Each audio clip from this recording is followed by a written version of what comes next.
by this way, what we have achieved now, let's understand the 2 by 2 matrix.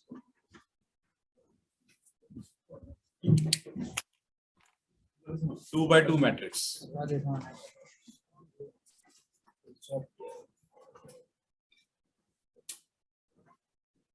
So y variable attribute, x variable attribute. API भी दोनों variable हैं, तो हमने क्या use किया है? स्कैटर तो वो था, क्या कहते हैं, उसमें आ जाता है ग्राफ में, बट हमारा जो न्यूमेरिकल है वो कोरिलेशन से स्टार्ट होता है, जिसमें पी वैल्यूज आती हैं और फिर रिग्रेशन पे जाके आर्स कर रहा है। ये टूल्स आप लगा सकते हैं, y variable, x scatter correlation,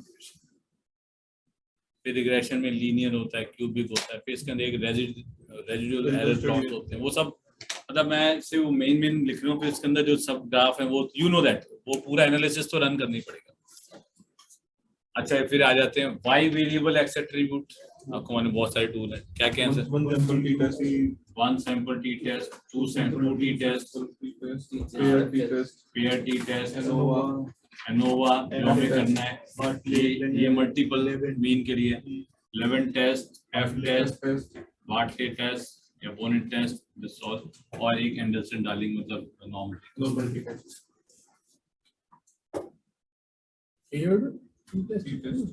pair T test था ना, एक हमने जैसे 1 to 1 दोनों डेटा को माइनस करके है ना, पेयरिंग में लिखा था। 7 हो गए ना, 1 2 3 4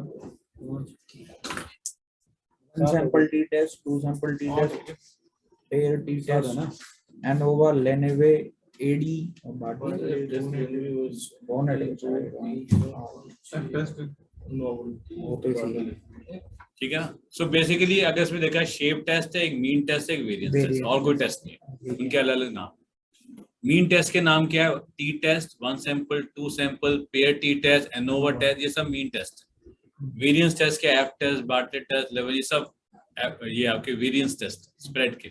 और शेप के क्या टेस्ट है? Normality and non normality test. अच्छा, नॉन नॉर्मलिटी टेस्ट भी किया हमने, राइट? वो भी रन किया था ना, इंडिविजुअल आइडेंटिफिकेशन। ये भी वही तो था नॉर्मल कौन सा sir? 11 11 is applicable for non-normality test to check the spread, but पहले नॉन नॉर्मल है या नहीं है उसके लिए नॉर्मलिटी टेस्ट, ठीक है ना? यही था सर। अच्छा, अनस्टेबल कहने की डेफिनेशन हमने चेंज कर ली थी, यू रिमेम्बर? पहले था कि जो नॉर्मल है वो स्टेबल है, जो नॉन नॉर्मल है वो, लेकिन नॉन नॉर्मलिटी में भी अगर कोई टेस्ट पास हो रहा है तो वो भी प्रिडिक्टेबल डिस्ट्रीब्यूशन माना जाएगा।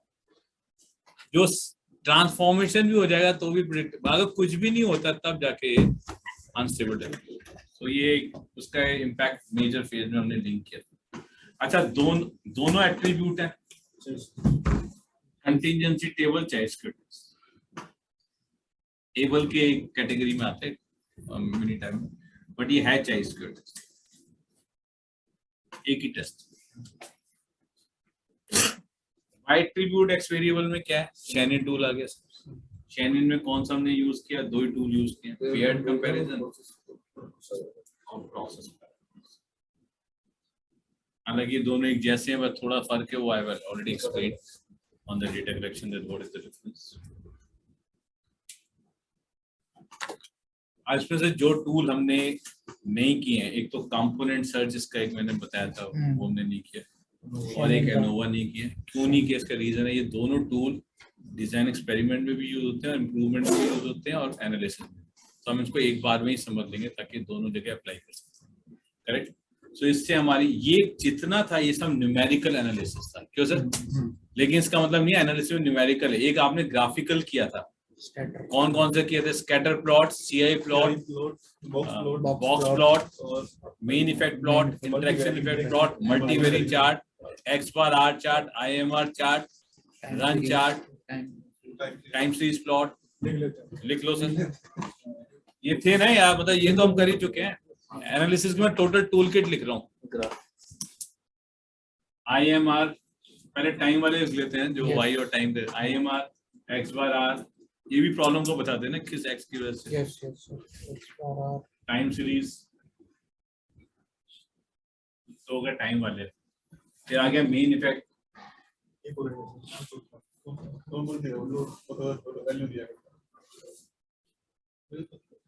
Main effect interaction effect, multivari chart, सबको मिला के एक बनता है, यू नो दैट पैनल खुलते हैं, मल्टीवेरी चार्ट। फिर हमारे पास है box plot, yes, CI plot, confidence interval plot, scatter plot, right.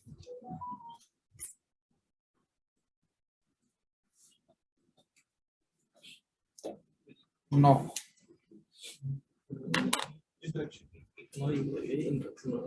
ये रहा ना।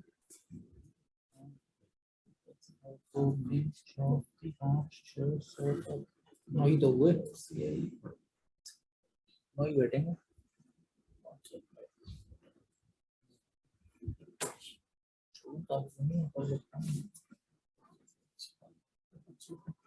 ये एनालिसिस बता रहा हूँ, मेजर फेज वाले नहीं बता रहा हूँ अभी, वो अलग थे, right. Normality, capability analysis, CPCP के स्टडी, PPP के स्टडी, वो मेजर, मैं एनालिसिस टूल किट बता रहा हूँ, करेक्ट। सो एनालिसिस में एक ग्राफिकल है और एक न्यूमेरिकल है। अल्टीमेटली क्या है, y और x का संबंध बताएगा और एक ही आंसर बताएगा, सिग्निफिकेंट कॉज या insignificant. So with this the analysis phase is over. अब मुझे एनालिसिस फेज से क्या मिलना चाहिए, कुछ सिग्निफिकेंट कॉज मिलने चाहिए या कॉजेज मिलने चाहिए। अब इनका हम करेंगे क्या, दैट इज द पॉइंट। मिल गए कॉज, तो आदमी क्या सोचेगा, रूट कॉज मिल गया, एक्शन लो। क्यों सर? नहीं, ये अभी सिनेरियो नहीं है। 6 सिग्मा कहता है ये जो आपको मिला है ये कैलकुलेशन से मिला है, पी वैल्यू से मिला है, काउंट निकाल के मिला है। क्यों सर? लेकिन पूरी दुनिया इस थ्योरी को कैलकुलेशन बेसिस पे नहीं मानेगी। क्यों सर? जैसे सपोज मैं कैलकुलेट करूं, यहाँ से रॉकेट जाएगा 11 बजे उस ऑर्बिट में पहुंच चला जाएगा, फिर मून पे आ जाएगा, फिर क्यों सर? ये सब क्या है, कैलकुलेशंस है विद सम प्रेडिक्शन। तो ये सब हमने कैलकुलेट करके प्रेडिक्ट कर लिया, यही कॉज है। अब जो बाकी पब्लिक है वो ही मानेगी नहीं बिना डेमोन्स्ट्रेशन के। क्यों सर? अगर आपकी थ्योरी ठीक है तो आपको स्मॉल सैंपल साइज पे इसको डेमोन्स्ट्रेट करना, लेबोरेटरी में प्रूव करना। थ्योरी तो बन गई है हाइपोथेसिस से, हाइपोथेसिस ने एक थ्योरी तो बना दी है कि हार्डनेस का लीकेज के साथ लिंक था या इसका, लेकिन इस थ्योरी को लेबोरेटरी में प्रूव करना। Theory must be proven. What do you think? Sorry, must be proven, right?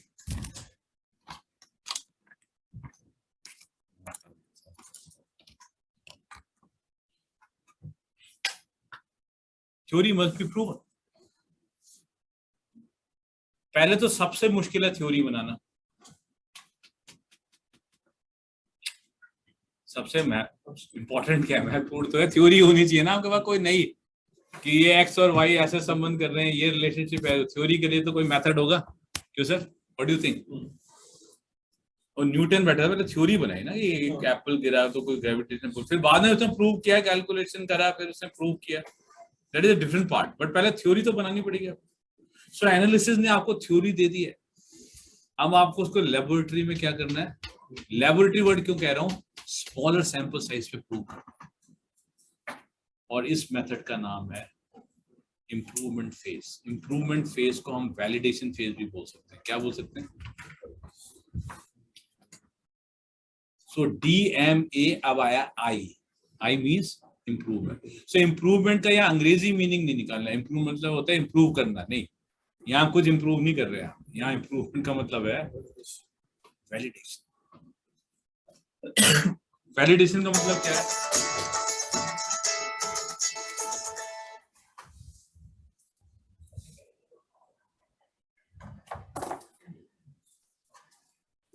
Validation का मतलब क्या है?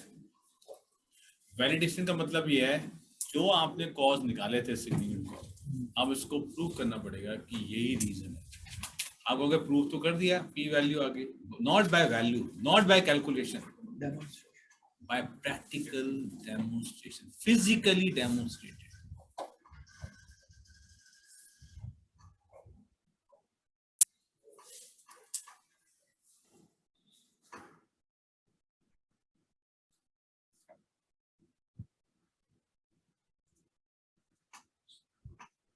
अब सवाल ये उठता है कि कोई भी थ्योरी को प्रूव करने का क्या तरीका होता है, वैलिडेशन के मेथड क्या होते हैं, कौन सा टूल है जो ये प्रूव कर देगा कि there is a validation, it is validated. क्यों सर?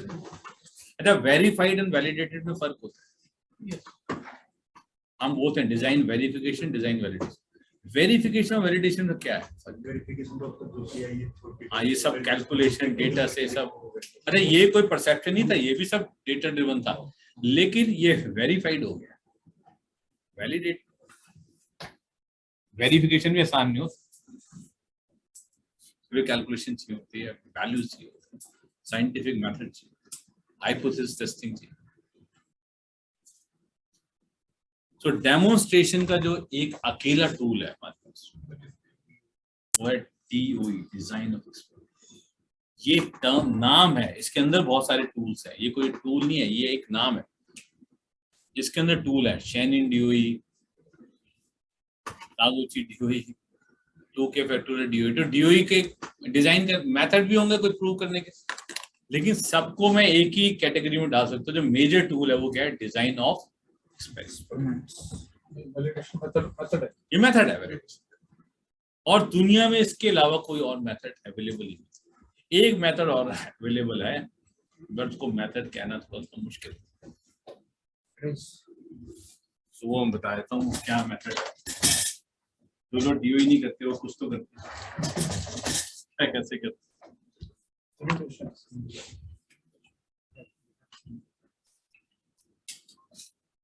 देखिए, एक्सपेरिमेंट करने के, एक्सपेरिमेंट वर्ड का मैं मीनिंग बताता हूँ। Anything which is done physical it's called experiment. What is the meaning of physically? Stopping the machine, tempering the machine, क्यों sir? Playing with the machine. अभी तक आपने प्रोडक्शन का जो डेटा आ रहा था, आपने कोई मशीन को छेड़ा नहीं है, कोई रोक के वैल्यू नहीं चाहिए, आपने क्या किया? जो डेटा मिल रहा था उसका एनालिसिस किया। क्यों सर? प्रोडक्शन रोका तो नहीं ना, डेटा आ रहा है। एक्सपेरिमेंट मतलब you will physically deal with the machine, you will change, temper, play, temper word कह रहे हैं मतलब छेड़ोगे आप मशीन। अभी तक हमने physically, not by in data, not by in thinking, intentionally intentional. altering the अभी जो वो अलग अलग प्रेशर पे चला रहा था, मैं रीडिंग ली, बॉक्स प्लॉट बना दी तो सर। अब मैं कहूंगा मैं 4 अलग अलग प्रेशर पे चला के देखता, ये अलग मुद्दा होगा। ये एनालिसिस के बाद ही लाना है, पहले नहीं। पहले एनालिसिस में आ जाए कि प्रेशर बदलने से गड़बड़ हो रही है, तो मैं खुद ही फिर बदल के देख लेता हूँ। Why should I wait for anybody to do it? लेकिन अगर ये आपने पहले कर दिया तो प्रोडक्शन वाला बोलेगा हम तो बदलते नहीं प्रेशर, आपने क्यों करी? अगर इस प्रेशर पे चलाओ ठीक बनता है, इस पे चलता है तो खराब चलता है, या हम तो इसी पे चलाते हैं। आपका एक्सपेरिमेंट हो गया फेल।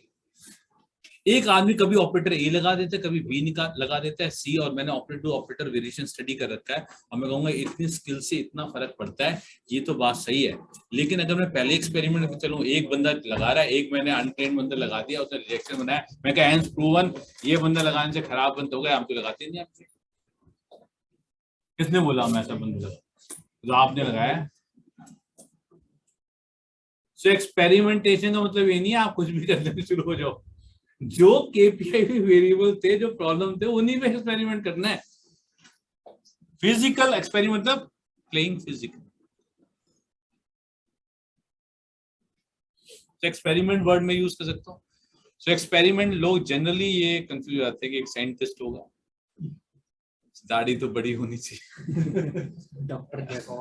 डॉक्टरेट होना चाहिए, और सारा दिन एक रूम में बंद है, बैठ के एक्सपेरिमेंट कर रहे हैं। और जैसे ही मैं ये वर्ड यूज करता हूँ तो आधी इंडस्ट्री तो कहती है ये तो हमें करना ही नहीं है, हम तो बिजनेस यूनिट है ना। सो एक्सपेरिमेंट का मतलब होता है doing physically something, trying physically with the things, equipment. Does not mean that, simple logic है, ठीक है ना सर। तो एक तो वो परसेप्शन हटा। अब एक्सपेरिमेंट करने के 2 मेथड हैं, एक है hit and trial method, trial and hit बोल सकते हैं।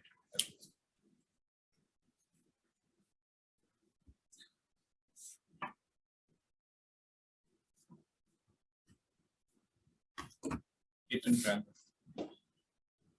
ट्रायल मेथड क्या होता है अभी डिस्कस करते हैं। एक होता है डिजाइन्ड एक्सपेरिमेंट।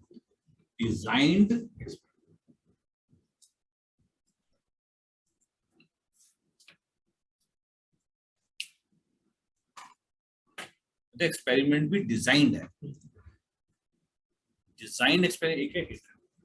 क्या मतलब?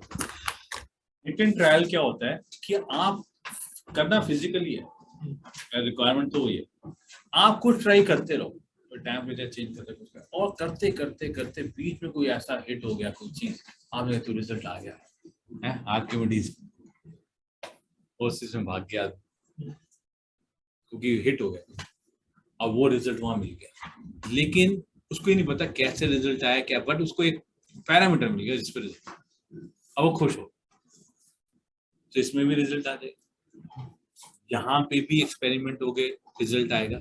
लेकिन दोनों में फर्क क्या है थोड़ा थोड़ा बता देते हैं, दोनों के रिजल्ट आएंगे।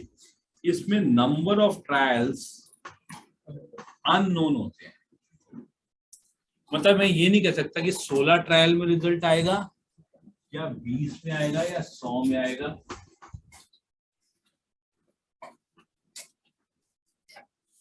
ये नहीं पता। यहाँ पे जो ट्रायल है वो नोन है, डिजाइंड है वो, तो मैं आपको बता दूंगा 8 ही करने हैं ट्रायल, मैं आपको बताऊंगा इसकी भी कैलकुलेशन है कि 8 करोगे रिजल्ट आएगा, यहां भी रिजल्ट आएगा, बट ये नहीं बताया सकता कितने ट्रायल। तो ये मत सोचना इसमें रिजल्ट नहीं आता इसमें आता है, ये नहीं कह रहा हूं मैं, दोनों में रिजल्ट आते हैं, फर्क ये वाले है। एक और फर्क नोट कर लो, टाइम अननोन,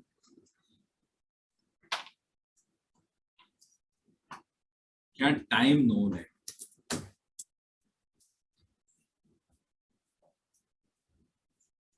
तो मैं कहूंगा एक एक्सपेरिमेंट करने में 1 घंटा लगेगा, 8 बार एक्सपेरिमेंट करना है, तो एक शिफ्ट में मेरे को सारा डेटा करके क्लोज हो जाएगा। यहाँ क्योंकि नंबर ऑफ ट्रायल्स अननोन है, तो आज चल रहा है नहीं आया, कल फिर चालू है, सुबह फिर आ गए, फिर चल रहा है जी ट्रायल्स, फिर तीसरे दिन फिर चल रहा है, तो मैनेजमेंट को ये प्रॉब्लम होती है, भाई कब तक करोगे, फिनिश कब होगा, ये प्रॉब्लम है। अच्छा एक और है, जो एक्सपेरिमेंट का डेटा होता है, जैसे प्रोडक्शन में आपने पीस नापा वापस उनको दे दिया, कोई दिक्कत तो नहीं है ना। जो एक्सपेरिमेंट में बनाते हो आप, मशीन को सब चेंज करके सेट कोई प्रोडक्ट बनाया, ये प्रोडक्ट कस्टमर को शिप नहीं कर सकते। इसका रीजन है एक तो कंट्रोल प्लान के साथ उसके अंदर क्या कॉम्बिनेशन गया है भगवान ही मालिक है। आप बोला बड़ा बढ़िया अच्छा है, खराब तुम भेज दो, तो एक कंपनी ने ऐसे भेज भी दिए 4 पीस, वही कंप्लेन में आ गए। तो हम ये मानते हैं कि ये पीस हो गए खराब, चाहे हो सकता है उसको रीटेस्ट करके ओके कर दो, मेरी तरफ से मैंने क्या मान लिया वो खराब। 8 पीस बनाए, 8 पीस स्क्रैप हो, उसका आप उसको ठीक कर लो, चेंज करके टेस्ट करके रीट है, वो आपकी बात मर्जी। तो यहाँ पे जो बजट है वो अननोन है, चला रहे मशीनें, शॉर्ट लगाए जा रहे, खराब निकलते जा रहा है, कितना खराब करोगे कितने, यहाँ पे बजट नोन है। मैं पहले बता देता हूँ कि इतने पीस तोड़ूंगा इतना खर्चा आएगा,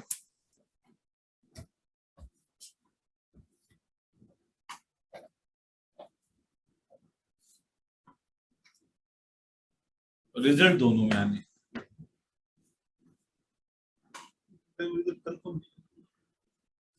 नहीं आएगा, कब आएगा नहीं होता, कंफर्म भी नहीं है इसके एक ही थोड़ी है, ट्राई एंड ट्राई, मोटिवेशन करते रहो जब तक। अब वो पहले जमाने में तो लोगों का इतना मोटिवेशन होता था, अच्छा बिजनेस थ्योरीज थी नहीं, कॉस्ट, कमर्शियल, वायबिलिटी, क्यों सर ये सब कहाँ था। अब वो कौन है जिसने बल्ब, थॉमस एडिसन, इसकी स्टोरी सुनाते हैं ना, कितनी बार बल्ब बनाता था ना, फेल हो गया, कितनी बार फेल हुआ, ऐसा कुछ है ना स्टोरी, 1000 बार था, कोई कहता 10,000, बट 1000 बार लोगों किसने करा, मैनेजमेंट होती है तो बाहर निकाल देती। ये तो वो जमाना था जहाँ पे उन लोगों की वैल्यू थी कि बैठ के करते रहो, क्यों सर बजट दे दिया, कर रहे हैं अपनी जिंदगी लगा रहे हैं, आज अलाउ कर रहा है कोई सर, आप बताओगे। मैं इसका एग्जाम्पल है, हमने वो लिया एक प्रोजेक्ट दिया है, क्या कंपनी है आरवीएन बनाती है, संधार का एक प्लांट था वार्षिक रियर व्यू मिरर्स पर। अच्छा, उसकी जो हाउसिंग है वो उस पर कलर होते हैं आजकल, लाल पीला सारी तो हो रहे हैं, टू व्हीलर्स के भी हो रहे हैं आजकल। वही आरवीएम होना चाहिए जो बॉडी कलर होना चाहिए, पहले ब्लैक होते थे अब तो होता नहीं। तो जब कलर्स आए तो क्या हुआ, इन पे एक नया टेस्ट स्टार्ट किया, call gasoline test, feel of test. Gasoline होता है कि आप पेट्रोल लो और उस पेट्रोल वाले कपड़े से आप उसको रब करो और पेंट आपका निकलना नहीं चाहिए। अब पेट्रोल तो केमिकल है सर, केमिकल होगा, थिनर की तरह काम करता हो तो वो निकाल देगा। क्योंकि ये कंप्लेन आई थी कि जब लोग टू व्हीलर्स में, specially not in four wheelers, कि जब लोग पेट्रोल भराते हैं तो कपड़े से टैंक को साफ करते हैं, उसी से आरवीएम साफ करते हैं और उसके बाद आरवीएम का कलर उतरता है। तो इन्होंने टेस्ट निकाल दिया, गैसोलीन टेस्ट। पूरा ये नहीं गैसोलीन में डालोगे, बट एक लेवल है कि इतना तो उसके अंदर एब्रेसिव स्ट्रेंथ। सो एक रेड कलर की हाउसिंग में पील ऑफ हो गया वारंटी में, तो इनको आ गया भाई कंप्लेन आ गई। तो ये लोग कराते थे हाउसिंग बाहर से, जॉब वर्क पेंट कराना, वो करता था हेमा इंजीनियरिंग करके कंपनी, पेंट वेंट करके थे। अच्छा, अब इन्होंने इसको बोला भाई तुम्हारा तो ये खराब हो रहा है, कैसे पेंट कर रहे हो तुम, कंप्लेन आ रही है रेड हाउसिंग से। तो हेमा इंजीनियरिंग बोला देखो लाल भी मैं बना रहा हूँ, काला भी मैं बना रहा हूँ, पीला भी मैं बना रहा हूँ, लाल में आ रही है तो तुम्हारे पेंट में प्रॉब्लम है, मैं तो प्रोसेस सेम है ना। हाँ ये बात तो सही है। तो ये एशियन पेंट के बाद चले गए जो ऑटोमोटिव को देता था, तो क्या भाई तुम्हारा लाल पेंट में प्रॉब्लम है, क्या है तुम्हारे लिए आरवीएम के लिए थोड़ी दे रहे हैं, होंडा भी वही लगा रहा है, बॉडी में वही लगा रहा है। सो तुम क्या सोचते, तुम आरवीएम के अलग से तुम्हारा ग्रेड बनाया हमने, तो अगर आते तो हर जगह से प्रॉब्लम आता ना, तो कितना लगाना है, कितना थिकनेस तुम देखो। तो ये वापस फिर वहां चले गए, उसने वहां भेज दिए, इसने अभी कंप्लेन खड़ी की खड़ी है। तो ना एशियन पेंट हेल्प करने को तैयार है, तो उसने बोला कि नहीं हम आपके प्रोसेस में आके देखेंगे क्या कर आ जाओ आप। तो ये हेमा इंजीनियरिंग पहुंच गया, वहां देख रहे हैं क्या स्पीड है, ओवन टेम्परेचर, ये वो सारा। 3 दिन हो गए, कोई रिजल्ट नहीं आ रहा। हाँ, तो तीसरे दिन उसने बोला कि सर ये वाला जो बिजनेस है ना आप अपना वापस, हमें रेड हाउसिंग का बिजनेस नहीं चाहिए, हम काली बना लेंगे लाल आप किसी और को दे दो, क्योंकि 3 दिन का आपने नुकसान कर दिया, अब हम इससे ज्यादा हम सहन नहीं कर सकते। तो आप ले जाओ जॉब, जो भी अपना प्रोडक्ट है, रॉ मटेरियल, हाउसिंग, आज ही हम आपका इनवॉइस काटते हैं, सारा मटेरियल ले, हमें नहीं चाहिए बिजनेस। अब कोई मना थोड़ी ना कर सकते हो आप, यार ये अच्छा है यार। अब आपने जो मेथड यूज किया वो क्या किया, एक सप्लायर तक अलाउ नहीं कर पाया। आप सोचो 3 दिन, मैनेजमेंट लेवल पे तो भूल जाओ। आप वो ये नहीं समझ पा रहे पेंट खराब है, ओवन खराब है, प्रोसेस खराब है, कुछ नहीं पता चला, और मेथड यूज कर रहे हैं हिट एंड रन। तो ये मेथड खराब नहीं थे, पर समय गुजरने के बाद कोई भी ऑर्गेनाइजेशन, रिसर्च ऑर्गेनाइजेशन तो है नहीं ना, R&D को इतना पैसा देती कि बैठ के रिसर्च करते रहो आप। कंप्लेन आती है 24 घंटे में रिप्लाई, 48 घंटे में काम, तो आदमी क्या करेगा बेचारा। तो हमारे पास ऑप्शन ये बचा नहीं है। ऐसे नहीं कि इसकी कोई बुराई हो रही है, ठीक है चलता भी रहेगा दुनिया में, क्यों सर। अच्छा, एक्सपेरिमेंट की नीड तो हर आदमी को होती है, ट्राई तो हर आदमी करता है, क्यों सर। ट्रायल ऐसा कोई बंदा है ना करता हो, सिस्टमेटिक ना करता हो, पेटेंट ट्रायल तो करता हो। यहाँ पे जो एक्सपेरिमेंट है वो फिक्स है, रिजल्ट्स नोन है, नंबर ऑफ ट्रायल्स फिक्स है, क्या रिजल्ट आएगा सब कुछ नोन है, और इसका नाम है designed experiment, called design of experiment. Design of experiment का मतलब होता है एक्सपेरिमेंट के डिजाइन, कितना सैंपल, कितने ट्रायल, कितनी बार, हर चीज फिक्स है, और ये रिजल्ट है। तो इस मेथड को हमने नाम दिया है डिजाइन ऑफ एक्सपेरिमेंट। एक्सपेरिमेंट तो ये भी है सर, ऐसा नहीं कि नहीं है। डिजाइन्ड मतलब trial fix, sample fix, method fix, सब कुछ डिजाइन्ड है। सो कैसे एक्सपेरिमेंट को डिजाइन करके हम रिजल्ट की तरफ जाते हैं, that is a tool called DOE। So improvement में हमें कौन सा टूल पकड़ना है, design of experiment, that is the starting. और ये वाला मेथड हम यूज नहीं, क्योंकि इसको कोई ट्रेन की जरूरत नहीं है, आप कैसे कुछ ना कुछ करते हैं। मैं कंपनी में गया, वैलिडेशन भी ऐसे दिखा रहे हैं सर, पहले हमने पैरामीटर रखा है सेम रखा, इसको बदलते रहे, फिर इसको चेंज किया, फिर इसको बदल, मैं कहा इसको इतनी बार तो आपने बदला नहीं, और फिर यहाँ पे आपको रिजल्ट आ गया तो इसके बाद हो सकता है एक रिजल्ट और अच्छा आता है, या इसके बाद ये ऑप्टिमम रिजल्ट आया। अच्छा ये कैसे पता जहाँ आपको रिजल्ट मिला that is the optimum result?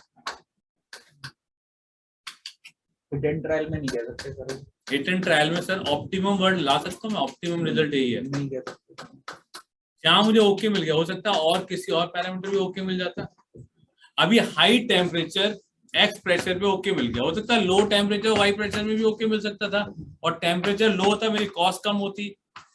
तो क्या ऑप्टिमाइजेशन कर सकते हो आप हिट एंड ट्रायल से? नहीं कर सकते।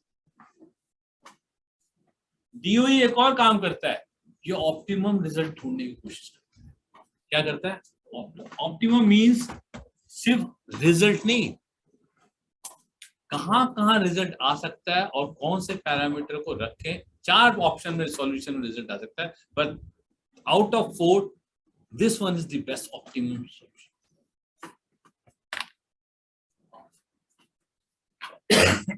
फॉर एग्जाम्पल हमने एक एक्सपेरिमेंट किया गन ऑपरेटर प्रेशर पे, ठीक है ना, और हमें आया कि ऑपरेटर स्किल्ड होगा तभी सही काम होगा। ये हिट एंड ट्रायल का रिजल्ट है। ऑप्टिमाइजेशन का पता है क्या है? ऑपरेटर अगर एक्स स्किल का भी है और प्रेशर वही है तो फिर उसका वेरिएशन इतना नहीं आएगा। सो उसने इंटरेक्शन निकाल रखा है। तो हम ये भी कर सकते हैं कि हम ऑपरेटर की जगह क्यों काम करें, प्रेशर पे काम कर लो। प्रेशर और गन की ओरिफिस का कॉम्बिनेशन ठीक है तो स्किल इतना इंपॉर्टेंट नहीं रह जाएगा, जबकि रिजल्ट वहां भी आ गया है एक अच्छा ऑपरेटर यूज करके। लेकिन प्रॉब्लम क्या होगी, आप सारा दिन परेशान हो गए। ये ऑप्टिमम रिजल्ट नहीं है, ये मैक्सिमाइज रिजल्ट है कि हमें तो बढ़िया बंदा दे दो सर, फिर देखो आप कैसे पेंट थिकनेस बड़ा बराबर पेंट होता है, बट आप कैसे लाओगे? एब्सेंटिज्म होगा, लोग चेंज होंगे। सो रिजल्ट्स आर इंपॉर्टेंट और ऑप्टिमाइजेशन इज इंपॉर्टेंट। गन्ने का जूस देखा ना आपने, वो कैसे, उसमें क्या करता है, गन्ने का जूस तो निकल जाता है, फिर क्या करता है वो निकल गया, फिर क्या नहीं आप गन्ने का जूस और गन्ना डालो और अच्छे निकलेगा। वो नहीं, नया गन्ना नहीं यूज कर रहा, वो उसको पहले करके फोल्ड लगाता है, फिर अभी भी उसको नहीं सर, फिर इसका एक और स्क्रू है वो उसका डिस्टेंस वो देखता है कि लास्ट ऑप्टिमाइजेशन क्या है, इसके बाद वो करता रहेगा तो जूस ही निकलेगा, एनर्जी कॉस्ट। और भी एक टाइप में उसमें से थोड़ा सा बाय द टाइम कंज्यूम हो रहा तो बर्फ भी पानी इसमें ऐड हो जाता है। अगर वो ज्यादा बर्फ पानी में कन्वर्ट हो जाए तो फिर कस्टमर डिससेटिस्फेक्शन। तो कितनी देर करना है? अच्छा, ज्यादा वेटिंग टाइम बढ़ेगा, फिर उसके अंदर वो क्या होता है आपका, वो हस्क ज्यादा जाएगा क्योंकि जूस तो जा नहीं रहा, फिर आपको फिल्टर में आपका वेस्ट होगा इधर उधर करने। तो एक लेवल तो आपको डिसाइड कर, इससे ज्यादा पॉसिबल नहीं है, इससे कम possible. It's called optimization. Mainly एक ही टर्म है, it's called neither maximize nor minimize. दुनिया में कोई चीज अच्छी बुरी नहीं है, एक बीच का मिडिल पाथ अच्छी है।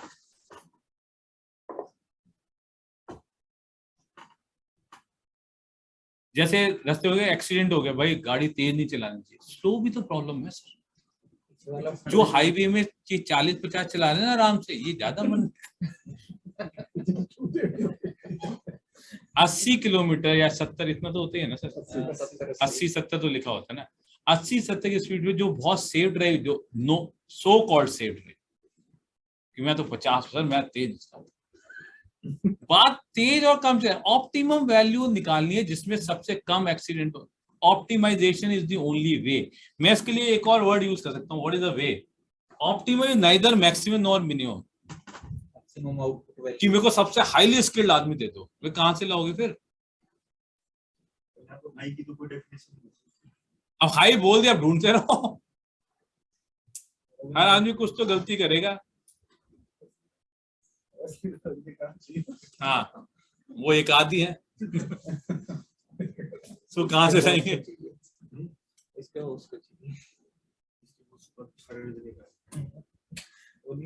सफाई वाला सुपरवाइजर या टेम्परेचर इतना बढ़ा दो तब वैल्यू आएगी। जबकि प्रेशर और टेम्परेचर कॉम्बिनेशन से आ सकती थी। अब टेम्परेचर बढ़ा तो मेरी एनर्जी कॉस्ट लगती है। नहीं, रिजल्ट उसमें भी आ रहा है। हमें सिर्फ रिजल्ट नहीं देखना है, हमें ऑप्टिमम। फॉर्मुलेशन तैयार कर रहा था किसी उसके लिए, जैसे इंग्रेडिएंट जैसे रहते हैं, तो उसमें कह रहा था कॉस्ट भी देखनी है और प्रोटीन कितना है वो भी देखना है। एग्जैक्टली। तो मैं एक कंटेंट था जिसमें हाई प्रोटीन है, ठीक बात। इसको बढ़ा देता हूँ, उसको बढ़ा दिया। मैंने कहा जैसे बहुत अच्छे रिजल्ट आ रहे हैं। जो 21% था वो मेरा 24-25% आ रहा है और कॉस्ट उल्टी कम हो रही है मेरी काफी। Very happy.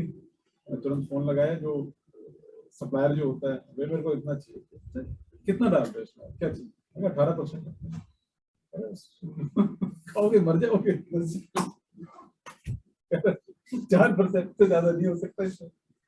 ठीक है, तो वही ऑप्टिमाइज उसको फिर ढूंढना पड़ेगा। नहीं क्यों, आपने खा तो लिया, अब आएगा ब्लड में अब्जॉर्प्शन, इंटेस्टाइन में अब्जॉर्प्शन।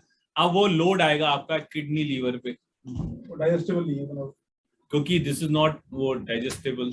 ऐसे बहुत विटामिन हैं, एक सी को छोड़ के, कुछ और को छोड़ के, बाकी सब आपके जमा होते रहेंगे। एक ज्यादा खा लिया, अब वो जमा में या तो किडनी को खराब करेंगे, फिर पानी में वो फिल्टर हो नहीं पाएगा बेचारा, या लीवर को ज्यादा बाइल जूस निकालना पड़ेगा। अब इन पे लोड आएगा, बेसिकली मशीनरी पे लोड आ रहा है। तो आपको तो उतने ही प्रोटीन मिलना है, बट आप मशीनरी और खराब कर रहे हो। So it's a matter of time. इसलिए मैक्सिमाइज करने की कोशिश नहीं कर रहे वो, इसलिए शायद हमारी बॉडी के लिए बैलेंस डाइट वर्ड यूज किया हुआ। अदरवाइज बैलेंस, अच्छा अब ये इंडस्ट्री में यूज करें balance score card. Balance theory नहीं थी, सुना होगा ना, बैलेंस स्कोर कार्ड। भाई क्या जरूरत है, मैक्सिमाइज करे हर डिपार्टमेंट। हम सबसे ज्यादा माल मंगाएंगे, हम जीरो इन्वेंट्री रखेंगे, अब ऑप्टिमम वैल्यू है नहीं। फिर वो बैलेंस कैसे हो जाएगा सर? वो माल ज्यादा मांग लेगा, वो इन्वेंट्री सारे कॉन्फ्लिक्टिंग फैक्टर हैं आपस में डिपार्टमेंट। आपके लिए जो मैक्सिमाइज है, मेरे लिए वो मिनिमाइज है। मैं उसमें फंस जाऊंगा क्योंकि then how to work, I have to optimize. तो इसके लिए कई वर्ड ट्रेड ऑफ भी यूज हो।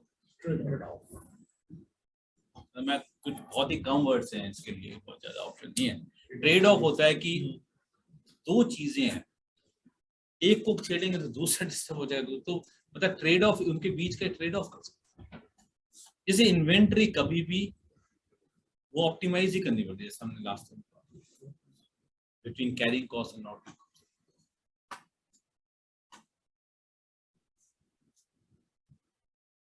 And so on. सो ऐसे पैरामीटर्स बहुत सारे हैं, ये थोड़ी ना मुझे सिर्फ रिजल्ट लाना है, बट वो बेस्ट कॉम्बिनेशन क्या हो। इसके लिए बेस्ट ऑप्शन क्या है, डिजाइन ऑफ। तो ये ऑप्टिमाइजेशन में हेल्प करता है, ये ऑप्टिमाइजेशन में हेल्प नहीं कर सकता। मैं डिफरेंस बता रहा हूँ, मैं सिर्फ ये कहना चाह रहा हूँ, मैं ये यूज नहीं करूंगा अल्टीमेटली, और कुछ नहीं कहना चाह रहा हूँ, सिंपल लैंग्वेज में बोलना चाह रहा हूँ, ठीक है ना। लेकिन ये नहीं बोलना चाह रहा हूँ कि इसके रिजल्ट्स नहीं आते, मैं ये बोलना चाह रहा हूँ रिजल्ट एट ए कॉस्ट है। वो कॉस्ट टाइम आप बियर करने को तैयार हो तो सर, तो वो आप देखो। मैनेजमेंट आज तैयार नहीं है, मैं तो बहुत मैनेजमेंट डिस्कस कर लिया, कोई डीओई में इंटरेस्ट नहीं है, क्योंकि उनके लिए डीओई मतलब ये होता है, हमारे लिए डीओई मतलब ये होता है। इसलिए ये सक्सेसफुल स्टोरी है, ये एक्सपेरिमेंट बनाए उसी लिए कि इंडस्ट्री यूज कर सके। ये वो रिसर्च साइंटिस्ट के लिए लगे हुए पूरे 10 साल, ये आप नहीं कर सकते। इसको ऑप भी मत करो, बहुत मुश्किल काम। न्यू रिसर्च पे उसके लिए फिर बजट चाहिए कि भाई एक दे दो, बट पूछो मत कुछ। R&D वो होती है जो इंडिया में कॉन्सेप्ट नहीं है, वहाँ प्रोडक्टिविटी नहीं होती। भाई बजट दिया, आप लगे रहो, हम आपसे कुछ नहीं पूछेंगे। उनको रोना भी पड़ता है। यहाँ तो अगले आ जाएंगे 6 महीने में, क्या हुआ भाई, पैसे दिए थे क्या हुआ। यूएस अदर कंट्री वो क्या है, रिसर्च में दे दिए इतने करोड़, लगे हुए 5 साल 10 साल, रिजल्ट आया बताया नहीं आया तो कोई बात नहीं, तब होती है ये R&D पेटेंट। हमारे R&D है ही नहीं, हमारे D&D, डिजाइन एंड ड्राइंग आ गई, बना लो टूल। आप कोई थोड़े रिसर्च करोगे आप, APQP is not R&D. APQP D&D, design and develop. You agree or not? Drawing आ गई, टेक्नोलॉजी नोन है, सब कुछ नोन है, कितने दिन में बना के दोगे आप बताओ? टूल कब तक डिजाइन कर लोगे, एक कब तक डेवलप करोगे, मटेरियल कब तक अरेंज करोगे, ये है प्लानिंग APQP। अब R&D करने थोड़ी ना बैठ रहे हो आप, लिखा होता R&D डिपार्टमेंट, R&D नहीं, D&D।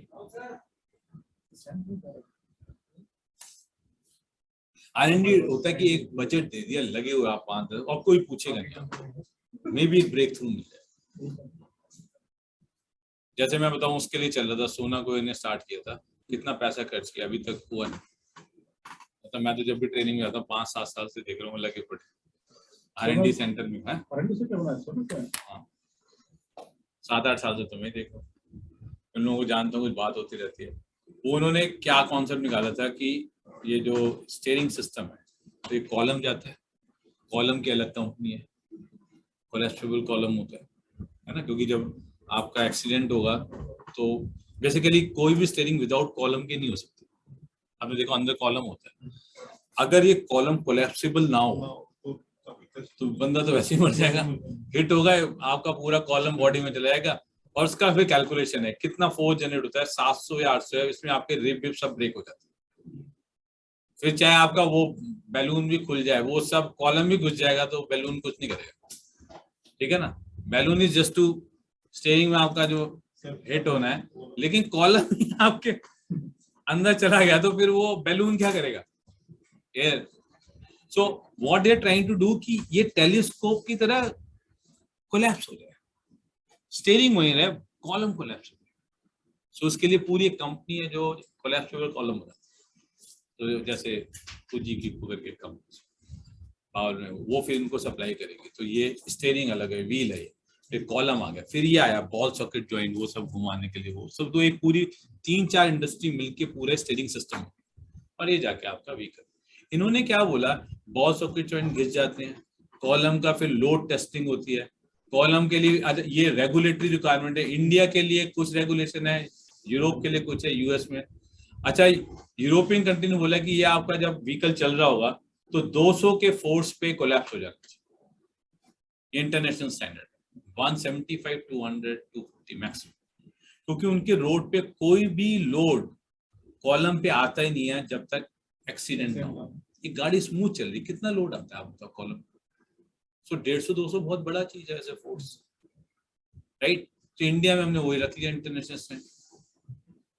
यहाँ आया गड्ढा, गाड़ी के लिए बोलेरो नहीं उठाई, चला रहे 100 की स्पीड पे, गड्ढा है, टच मारा, स्टीयरिंग का कॉलम कोलैप्स हो गया, वारंटी में जाके चेंज कराया, 60,000 रुपये खर्चा है। तो ये बार बार हो रहा था, तो इन्होंने अपना लोड बढ़ाया और लोड बढ़ा के 300-400 लेके गए, 300-400 पे भी कोलैप्स हो गए बिना एक्सीडेंट। अच्छा, इंडिया की बात कर रहा हूँ मैं, इंडिया। अब वो क्या, I am using international specification, international Mahindra के ज्यादा केसेस हैं। सो महिंद्रा ने फिर एक कंप्लेन की कि कोलैप्स होने के बाद होता क्या है, कह रहे 2 बार तो कस्टमर आया है, तीसरी बार आता ही नहीं है, और ना कोलैप्स की कोई प्रॉब्लम आती है। तो उन्होंने वो व्हीकल को स्टडी किया कि जो व्हीकल 2 बार कोलैप्स हो गए, हमने चेंज कर दिया, तो तीसरी बार ऐसा क्या हुआ कि आप कोलैप्स होना बंद हो गए, वही रोड है, वही स्पीड है। तो उनको ये समझ आया कि ये बाहर गया, उसने वेल्डिंग करा, उसने बोला कि सर ये महिंद्रा की इंजीनियर को आखिर समझ नहीं आया, बार बार कोलैप्स हो जाता है। आप चिंता मत करो, ये अब ये कभी कोलैप्स नहीं होगा, अब आदमी कोलैप्स होगा, अब सीधा बंदा जाए। सेफ्टी तो यार प्रायोरिटी नहीं है ना, उसको लग रहा है कोलैप्स हो रहा है, बार बार तंग हो रहा है, इनको समझ नहीं आ रहा।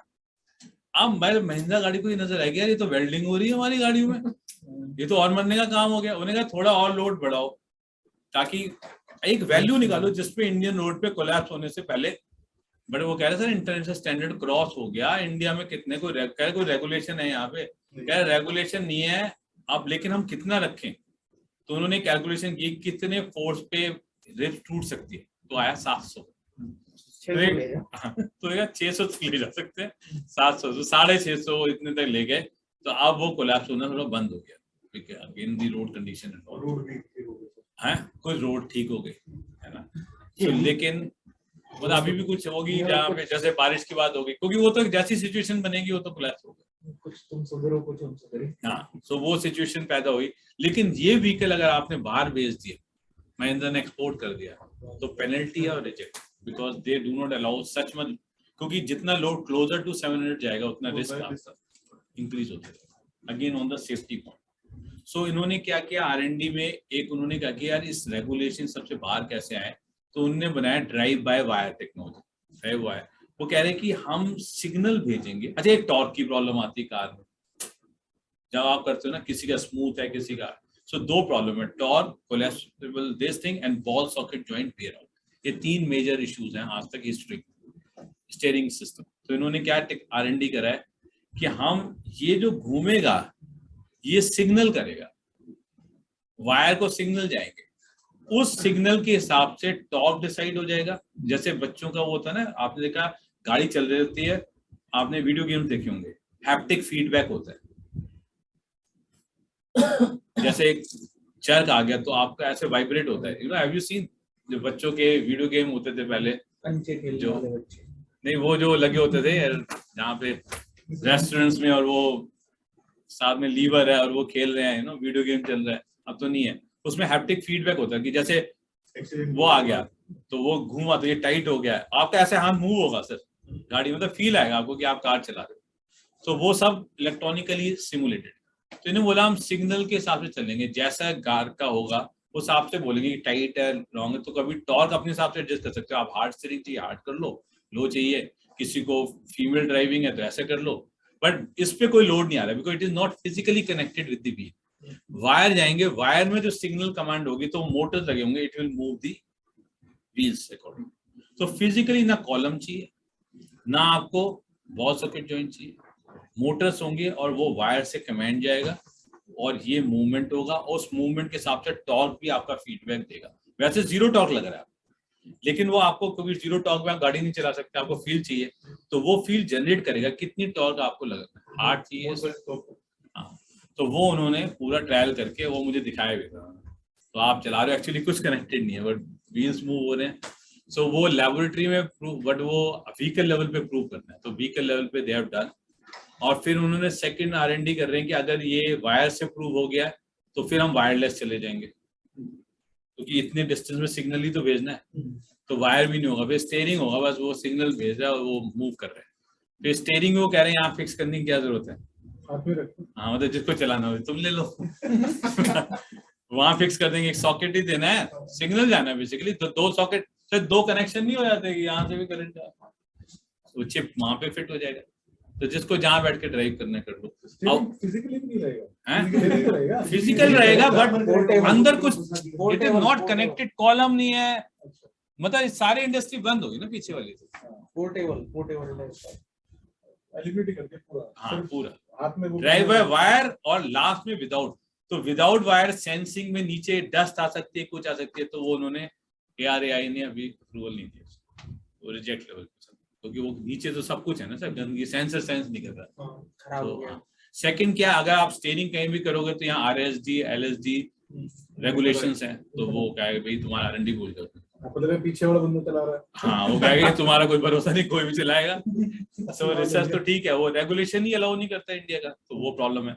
तीसरा है कि चलो अगर मैं फिक्स कर दूं तो ये कॉलम वगैरह है, तो वायर वगैरह तो वाला है, तो वायर को वो कह रहे हैं कि आप इतने कुछ साल टेस्ट करके दिखाओ व्हाट इज द रिलायबिलिटी, तो वो टेस्टिंग चल रही है। बट ये काम होते होते 7 साल 8 साल तो मैंने हो गए देखते हो ना, अभी तो व्हीकल पे आया है। क्यों सर, मैंने नहीं देखा कोई व्हीकल में कोई भी एप्लीकेशन, वो कह रहे हैं इसके साथ हो रहा है, महिंद्रा के साथ हो रहा है, but finally it has not been approved. तो ये रिसर्च चल रहा है, तो ये R&D में है, ये PQP का part. So these two are different matters. हम ये बात नहीं कर रहे, हम बात कर रहे हैं how to do design experiment to optimize our parameters. क्यों sir, to deliver the result, number 1। Number 2, ये वैलिडेशन के लिए भी इस्तेमाल हो सकता है। क्यों सर, हर प्रोसेस वैलिडेशन की जरूरत पड़ती। जब आप कोई कंट्रोल प्लान फ्रीज करते हो, वैलिडेट करते हो, तो बेस्ट मेथड क्या होना चाहिए, ऐसी वैलिडेट। तो मैं ये कह सकता हूँ DOE is for validation, DOE is for optimization. और वैलिडेट क्या कर रहे हो, जो x y is equal to fx में x1 x2 x3 3 आपने सिग्निफिकेंट फैक्टर ढूंढे। कैसे ढूंढे, बहुत सारे KPIs को नैरो डाउन कर लिया, क्यों सर आपने, और P वैल्यू निकाल के KPI टेस्टिंग करके आपने 2-3 उठा के निकाल लिया। इन 3 को वैलिडेट करना है कि क्या है मेरी सोच ठीक थी, दैट इज कॉल्ड वैलिडेशन। वो मेथड क्या है, सेम मेथड है, डिजाइन ऑफ एक्सपेरिमेंट। तो मैं ये भी कह सकता हूँ इसे वैलिडेशन टूल।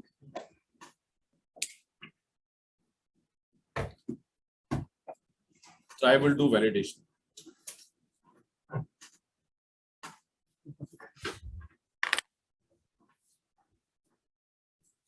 क्या ये 3 पैरामीटर, 4 पैरामीटर, 2 पैरामीटर अगर हम वैलिडेट करके डेमोन्स्ट्रेट कर दें तो पब्लिक मानती है। सैंपल साइज छोटा बड़ा जो भी होगा, इसका मतलब actions are not allowed till even you found the cause, even you found the significant cause, even you have used scientific method, जब तक आप वैलिडेशन करके इसको प्रूव नहीं करोगे, डेमोन्स्ट्रेशन नहीं करोगे, तब तक ये कंट्रोल फेज में enter. Control phase is the action phase. तो नाम इंप्रूवमेंट रखा है, बट एक्चुअली इंप्रूवमेंट यहाँ नहीं हो रहा। क्यों नाम दिया है कि इंप्रूवमेंट करने के लिए कंडीशन इंपॉर्टेंट है, ऐसा समझ लो। ये कोई इंप्रूवमेंट नहीं हो रहा, इंप्रूवमेंट तभी हो सकता है जब वैलिडेट होगा। सो अगर हमें DOE मेथड समझ लें, then we can validate anything. अब ये सवाल है 10 KPI को वैलिडेट करें या 3 को करें। सो जिसका एनालिसिस फेज अच्छा नहीं है वो DOE अप्लाई नहीं कर सकती। वो 10 पे करेगा एक्सपेरिमेंट, उसका फेल हो जाएगा, क्योंकि उसको ही नहीं पता what is significant, what is insignificant. So मैं ऐसा बोल सकता हूं, analysis phase is screening DOE for the DOE। Ultimately मुझे करना DOE था, बट मुझे वो फैक्टर नहीं मिल रहे थे कि किस पे वैलिडेट करना चाहिए। वो काम एनालिसिस ने मुझे करके दे दिया है। व्हाट डू यू से? और सर अगर सस्पेक्ट करने लगे तो आगे हिट एंड ट्रायल ही होगा। वो मैं बताऊंगा कितने एक्सपेरिमेंट हो जाएंगे, या तो कैलकुलेशन है ना सब, मैं तो कैलकुलेट करके बताऊंगा आपको कि इतने दिन लगेंगे और इतने टाइम, 1000 एक्सपेरिमेंट करोगे 4 महीने तक, कौन करेगा बैठ के?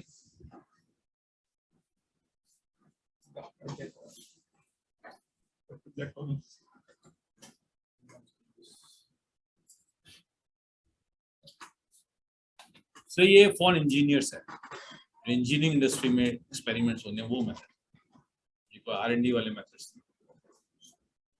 इसी में नंबर ऑफ फैक्टर्स बढ़ा दो तो ये R&D थ्योरी में चलेगा। लेकिन मैं क्यों करूंगा, मेरे पास एनालिसिस है, स्क्रीनिंग DOE है, मेरे पास हाइपोथेसिस टेस्टिंग है।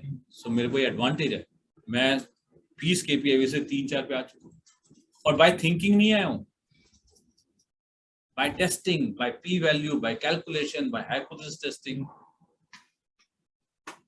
Bye law of elimination, by law of multivari, सब यूज करके आया। So how to validate, we have to find. So कुछ मेथड्स हैं, वो एजेंडा हम सेट कर देंगे। सो कुछ शैनिन DOE है, कुछ तागुची DOE है, कुछ 2K फैक्टोरियल DOE। तो 3 DOE यहाँ यूज होते हैं पॉपुलरली। ये एजेंडा है, then close the program. 2K factorial एक DOE का नाम है, 2K factorial, 2 raise to the power K factorial, 2 raise to the power K factorial, ये टूल का नाम है। एक है शैनिन 2 जो DOE के लिए यूज होता है, जो मैंने एक छोड़ दिया था, यू रिमेंबर। एक टूल होता है एनोवा DOE के लिए, ये भी मैंने एक छोड़ दिया था एनालिसिस, रिमेंबर एनोवा। और एक बहुत ही कम यूज होता है तागुची DOE। तागुची का नाम तो पहले ही पता है, लॉस फंक्शन। इसका अक्सर एक्सपेरिमेंट भी होता है, इसका DOE भी है, तागुची साहब ने DOE भी बनाया है, लेकिन ये बहुत कम यूज होता है। मैं बताऊं, अगर मैं 100 प्रोजेक्ट किए हैं तो 100 में 99 तो ये यूज हुआ है, एक में तागुची। इतना कम रेशो, इसकी रिक्वायरमेंट भी बहुत कम आती है, क्योंकि पता है बहुत कम है। सबसे पहले कौन जाएगी? आपको क्या लगता है?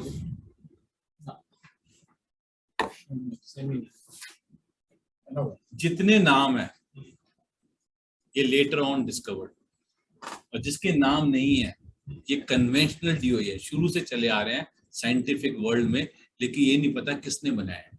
तो सबसे जो कन्वेंशनल डीओई है जो पूरी दुनिया यूज करती रही बिना किसी के, वो है 2k फैक्टोरियल एंड एनोवा। इसके बाद चैनिन आए, उसने कोई डीओई बनाया, मॉडिफिकेशन किया, सब इसी के ऊपर मॉडिफिकेशन है, बेसिस यही है। अगर आपने 2k फैक्टोरियल समझ लिया तो एनोवा भी समझ आ ही जाएगा। एनोवा तो और छोटा टूल है, पहले एनोवा ले लेंगे स्मॉलर टूल, 2k फैक्टोरियल समझ लिया, फिर चैनिन और तागुची इसके मॉडिफिकेशन। जैसे है ना, एक चल रहा एक्सपेरिमेंट होगा, इसमें ये चेंज कर दो, तो मैंने अपने नाम से दे दिया। तो जो माइनर मॉडिफिकेशंस है वो इन लोगों ने। तो आपको मेन कौन सा समझना है? 2k स्टार्ट हम एनोवा से कर देंगे, 2k पे चलेंगे, या इससे स्टार्ट करके एनीथिंग वी कैन अपनी सीक्वेंस सेट कर सकते। अल्टीमेटली ये सब है डिजाइन ऑफ करने के तरीके हैं, सबने फिक्स किए कैसे, किस सिचुएशन में कौन सा एक्सपेरिमेंट यूज कर सकते हैं। मैंने जैसे आपको बताया था, सीएनएच में मैं गया था तो उन्होंने बोला मैं डीओई की ट्रेनिंग चाहिए, तो मुझे समझ नहीं आया कि इनको कौन सी ट्रेनिंग दे। 2k factorial DOE, Taguchi DOE, Shainin DOE. मैंने पूछा वो बताओ आप कौन सा डीओई चाहिए, फिर क्यों चाहिए, फिर उसके फैक्टर कौन लेके आएगा। स्क्रीनिंग डीओई कर रखा है, मैं एक नाम और दे रखा है, स्क्रीनिंग डीओई, क्योंकि एनालिसिस बोलो कोई कर ही नहीं रहा। मैं कहा डीओई सीखना है ना, एक स्क्रीनिंग डीओई टूल भी होता है, तो आप मल्टीवेरी सीखते हैं लोग, तो स्क्रीन ही नहीं कर रहे हैं तो आगे क्या एक्सपेरिमेंट। सोचो प्रोसेस मैपिंग करके सीधे डीओई पे चले जाए यार, एनालिसिस पे सारा हटा दो, ग्राफिकल न्यूमेरिकल सब, तो क्या R&D भी करने देगा नहीं कोई, मतलब, और R&D लेवल पे ही चला जाएगा और वो करने कोई देगा नहीं, टाइम होगा, इसका एक्सपेरिमेंट फेल होना है बेसिकली अल्टीमेटली, और मैनेजमेंट बीच में इसको रोक देगी, टाइम नहीं है हमारे पास, और ये कहेगा सर कुछ तो होता नहीं है डीओई करने से, तो उसको ही नहीं पता ये क्यों नहीं हुआ। और ये मैं रूल बताता हूँ, 3 to 5 से ज्यादा फैक्टर नहीं आने चाहिए आफ्टर स्क्रीनिंग, मैक्सिमम 5 भी मैं मैक्सिमम ज्यादा ही बताता हूँ, 3 to 5। इसके बाद सब R&D थ्योरी है। फिर ऐसे तो रूट का लोगों के लिए 1 ही होता है, क्यों सर? मैं तो 2 तक भी चलो ले जाता हूँ, मैं तो 3 से 5 मैक्सिमम कह रहा हूँ। मोस्टली मैं 3 पे हम लोग कर लेते हैं 90%। एक आध में 4 पे गया हूँ, 5 बहुत कम केसेस, मिलेंगे नहीं आपको। So this is the total range available for experiment. अभी कैसे होते हैं, इनका क्या मेथड है, ये सब हम एजेंडा सेट करेंगे which is next time। लेकिन एक चीज बताऊं, अब ये सारे एक्सपेरिमेंट ना होंगे प्रैक्टिकल। अब मैं आपको डेटा नहीं दे सकता, ये रहा मेरे डीओई का डेटा, आपको डेटा कलेक्ट करना है, आपको एक्सपेरिमेंट करना है। तो अब आ गया फिजिकल वर्क, तो उसके लिए मेरे पास कुछ इक्विपमेंट्स हैं, कुछ मेथोडोलॉजी हैं जो यूज करते हैं 2k फैक्टोरियल को प्रूव करने के लिए। कैटापल्ट करके एक्सपेरिमेंट है, कुछ और भी एक्सपेरिमेंट है, तो मैं कुछ स्टैंडर्ड एक्सपेरिमेंट है जो हम लोग ट्राई करेंगे और वो आपको यहाँ पे करने के लिए दिए जाएंगे, क्योंकि डीओई तभी समझ आएगा जब when you do a practical experiment. तो कुछ डीओई का एक क्लास तो आपको थोड़ा नॉलेज और इनपुट के लिए हो जाएगा, और फिर एक क्लास आपको पूरा एक्सपेरिमेंट। अगर वो एक्सपेरिमेंट सक्सेसफुल हो गया तो 2 क्लास में डीओई खत्म हो जाएगा, नहीं हुआ तो 3 क्लास में चलेगा, नहीं हुआ तो 4 क्लास में, क्योंकि ये अब हमारे हाथ में नहीं है। आपको बता दिया, अब एक्सपेरिमेंट पूरा नहीं हो रहा, कुछ गलती हो रही है, एरर ढूंढने पड़ेंगे।